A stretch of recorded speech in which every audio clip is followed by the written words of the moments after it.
Écoutez cette situation. Mon mari est rentré ce matin à 6 heures en me disant qu'il avait dormi chez un ami. J'ai appelé ses 10 meilleurs copains. 6 d'entre eux m'ont confirmé qu'il avait dormi chez eux. Et les 4 autres m'ont juré qu'il était encore là et dormait profondément.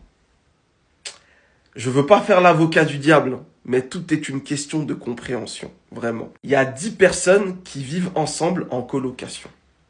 Ces 10 personnes sont les 10 meilleurs amis en question de ce monsieur qui a découché. Quand sa femme appelle les 6 premiers copains de son mari pour leur demander s'il a dormi chez eux et qu'ils répondent oui, ils mentent pas.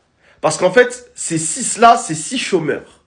Donc eux, le matin, ils sont chez eux, ils font rien. Donc eux, ils savent qu'il a dormi là et ils l'ont vu rentrer chez lui à 6 heures.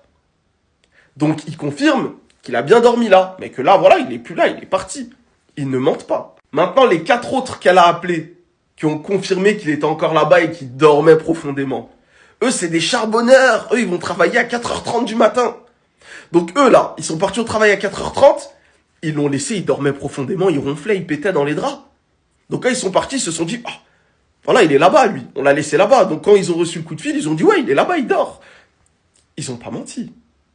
Qui a menti dans cette histoire? Après, c'est mon avis. Moi, je veux influencer personne dans cette histoire, mais c'est comme ça que je vois la situation. Et vous, comment vous voyez cette situation? Est-ce qu'il y a des menteurs, vous pensez, dans cette histoire? Moi, je pense pas.